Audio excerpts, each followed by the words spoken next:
Yo mon gars, comment ça va? Bien et toi? Ouais nickel, enfin nickel, t'as vu la nouvelle réforme de la FFE, c'est chaud de ouf? Non, je t'avoue que j'ai pas fait trop gaffe. Non mais à ce que j'en ai compris, les mecs ils ont fait leur bail de leur côté, hein, mais moi je te le dis, c'est chaud de ouf. Bon après ça va dans le sens que c'est qu'un projet quoi, ça peut encore évoluer. Bon, accouche, y'a quoi qui change? Bah en vrai, il y a plein de trucs qui ont changé sur tous les sports. Bon, on s'en tape, moi j'ai retenu que le CSO Club 2 de toute manière, c'est ce qui nous intéresse. Bah ouais, bah vas-y, commence déjà par ça. Et mec, arrête de planter ton cadre là, on dirait que tu tournes une vidéo. J'avoue, bon, tu vois. Avant c'était tranquille pour se qualifier, bah il suffisait d'avoir tes 12 tours finis et puis tes 4 premiers quarts. Ouais, jusque là je te suis. Par contre, si tu me dis qu'ils ont changé les conditions de qualification, là c'est grave bien. Ouais, c'est ce qu'ils ont fait justement, mais y a pas que ça, hein, mais c'est surtout ce que j'ai retenu. Mais mec, par contre, toi t'es pas au courant des changements, hein, ça se voit. Tu veux maintenant, c'est des qualifications sur prime, donc si tu veux maintenant pour de la Club 2, il te faut 150 points pour être qualifié à la motte. Et y'a quoi d'autre en plus? Non mais y a que ça, mais c'est déjà pas mal. Ouais, non mais ça, attends, c'est normal, les championnats ils avaient plus aucun intérêt. Sérieusement, les qualifs ils étaient bidons, tout ce qu'il fallait c'était 12 tours et 4 quarts. Limite tu fais 400 fautes dans ta saison et tu peux y aller. Ah non mais ça en fait je suis d'accord, hein, durcir l'accès au championnat de France, pourquoi pas, mais 150 points mec, tu te rends compte de ce que ça représente? Non, j'avoue, j'ai pas trop compris d'où ils sortaient les points là. Bah en gros tu vois quand tu vas sur FFESIF là, quand tu vas dans tes résultats, t'as des colonnes, t'as la date, l'épreuve, le concours, le classement, le cheval,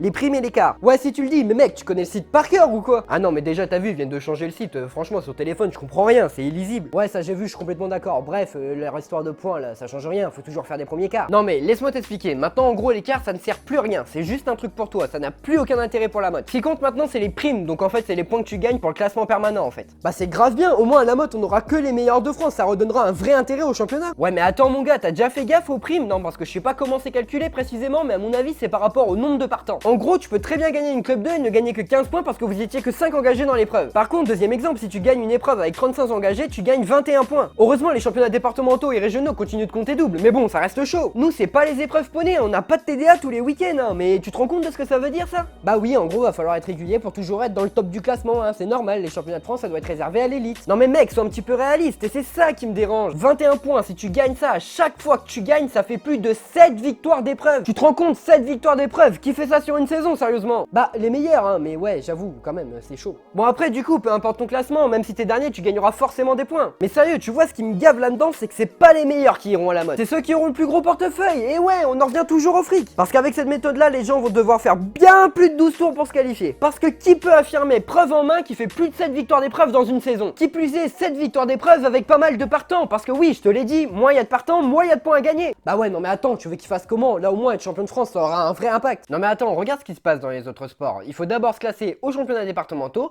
pour avoir accès aux régionaux, et il faut en plus de ça se classer dans les régionaux pour enfin avoir accès aux championnats nationaux. Et là dans ces cas-là, c'est plus une question de portefeuille, c'est une question d'avoir su répondre présent au moment où il le fallait. Ouais non mais attends, tu te rends pas compte toi, tu imagines comment ça serait hyper dur de se qualifier avec cette méthode? Non mais attends, s'ils veulent durcir, autant faire les choses réellement et pas encore mettre en avant le poids du portefeuille, mais plutôt mettre en avant le poids du talent. Là, ce serait vraiment équitable. Parce que là, c'est bien cette histoire, mais en plus de ça, j'ai du mal à croire que la FFE accepte de perdre du fric sur les championnats. Donc s'il y a moins d'engagés, là tu peux être sûr que les prix de la motte ils vont exploser. En faisant ce que je viens de te dire, même si les prix explosent, bah t'auras le temps de prévoir le coup, tu vois. Ouais c'est sûr, mais quelque part c'est quand même bien mieux comme ça, la mode ça doit être réservé aux meilleurs, hein, et l'argent ça fait partie intégrante du sport. Non mais moi je te le dis, franchement, je comprends pas. Sérieux, ça fait des années que la FFE nous ont montré les championnats comme un événement familial où tout le monde fait la fête, que tout le monde s'éclate et surtout que tout le monde peut y aller et que tout le monde avait sa chance. D'ailleurs, parlant de chance, il y avait déjà le système normal excellence premium. Donc déjà à l'heure actuelle, un titre de champion de France excellence a plus de valeur qu'un titre de champion de France normal, tu comprends ce que je veux dire? Et maintenant, là, d'une année à l'autre, il passe du tout au tout, sérieusement. Tu passes de la mode, c'est familial, tu viens là pour t'amuser, à la mode, c'est pour les élites, les noobs, là, dégagez, ça fait des années qu'on vous dit de venir, mais là, c'est bon, là, on en a ras-le-bol, c'est bon, c'est plus pour vous. Vous méritez pas, en gros, allez, ça dégage. Moi, tu vois, sérieusement, c'est vraiment comme ça que je le vois, le truc. Ah bah ça c'est sûr qu'une catégorie excellence c'est plus de mérite qu'une catégorie normale, et encore pire pour les premiums. Mais t'es quand même un petit peu dans l'extrême, toi. Quoi, je suis dans l'extrême? Non mais attends, tu te rappelles tout à l'heure quand je te parlais que tu gagnais pas autant de points selon le nombre d'engagés dans l'épreuve? Oui, je me souviens. Donc, qu'est-ce qui va se passer? Les gens maintenant, ils en auront plus rien à taper des petits concours, et ils auront raison. Ils vont forcément chercher uniquement les gros concours avec beaucoup de partants. Et ça veut dire que toutes les petites écuries qui font des concours officiels de temps en temps se retrouveront complètement sans partants. Parce que du coup, ces concours-là ne seront plus du tout intéressants. Et donc ça veut dire qu'une partie de l'économie de ces écuries-là vont s'effondrer. Oui, non mais ok, attends, c'est pas cool pour eux, je suis d'accord, mais combien faisaient des petits concours juste pour se qualifier plus facilement? Ah non, mais c'est sûr ça, mais bon, moi aussi j'avoue, je l'ai déjà fait. Mais ça veut dire que la Fédé abandonne encore des clubs, parce que mine de rien, la buvette, plus les engagements, plus tout ça, ça représente quand même un petit peu d'argent. Un peu beaucoup même d'argent pour ces petits clubs. Oui, c'est sûr, attends, mais bon. Mais bon, rien du tout, avec cette réforme, ça va apporter que des problèmes. Moi je ne vois là qu'un moyen de réserver les championnats de France à une élite, et je te parle pas de niveau équestre là, je te parle bien de niveau social. Oui, bah écoute, chacun son point de vue, hein, c'est vrai qu'il y a des trucs un petit peu abusés avec cette réforme, mais je reste quand même globalement d'accord avec l'idée. Mais toi, t'es un fou de dire qu'il y a que les classés au départementaux et aux régionaux qui puissent accéder à la motte. Non mais tu vois, moi je suis d'accord sur le fond.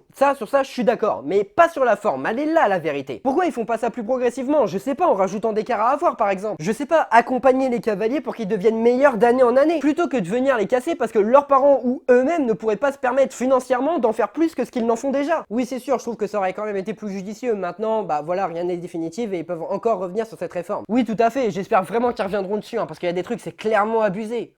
Voilà, je vous avais dit que je vous parlerai de la réforme, maintenant c'est chose faite. J'ai un avis qui reste plutôt nuancé, ça tu l'as remarqué dans la vidéo. Comme je le dis, je suis d'accord sur le fond, mais pas sur la forme. À propos du titre, tu l'auras donc compris par toi-même, il n'est absolument pas putaclic. Avec cette réforme, si elle passe telle quelle, la mode c'est fini pour beaucoup d'entre nous. Et moi le premier. Je tiens également à préciser que comme tu l'as vu dans la vidéo, je ne parle que de CSO Club 2. Et c'est uniquement ce que j'en ai compris et donc ce que j'en déduis. C'est vraiment très personnel. Même si j'ai quand même pas mal nuancé avec des avis que j'ai reçus sur Insta lorsque j'en ai parlé avec des gens pour et des gens contre. Et si tu veux plus d'infos sur le sujet, je te laisse le règlement en description parce qu'il n'y a pas que pour le CSO que ça a changé. En effet, ça a changé dans quasiment toutes les disciplines et caisses. Si tu veux débattre dans les commentaires, je t'invite bien entendu à le faire dans le respect et dans la courtoisie. On peut débattre tout en étant poli. Je te le répète encore une fois, toute cette vidéo n'est qu'un avis personnel. Je t'invite donc à te renseigner sur le sujet et à te faire ton propre avis. J'ai entendu dire que d'autres youtubeuses allaient faire cette vidéo, je ne vais pas dire les noms parce que pour l'instant les vidéos ne sont pas encore sorties, et qu'ils ont un point de vue globalement complètement différent du mien. Et c'est tout à fait respectable. Alors s'il vous plaît, ne faites pas les pigeons, renseignez-vous sur le sujet et faites-vous votre propre avis. Moi si je vous fais cette vidéo, c'est pour déjà vous informer sur le sujet et en plus de ça, de vous donner mes craintes concernant cette réforme. Bref, si cette vidéo t'a plu, je t'invite à aller me soutenir sur mon Utip. Utip c'est le moyen de m'aider financièrement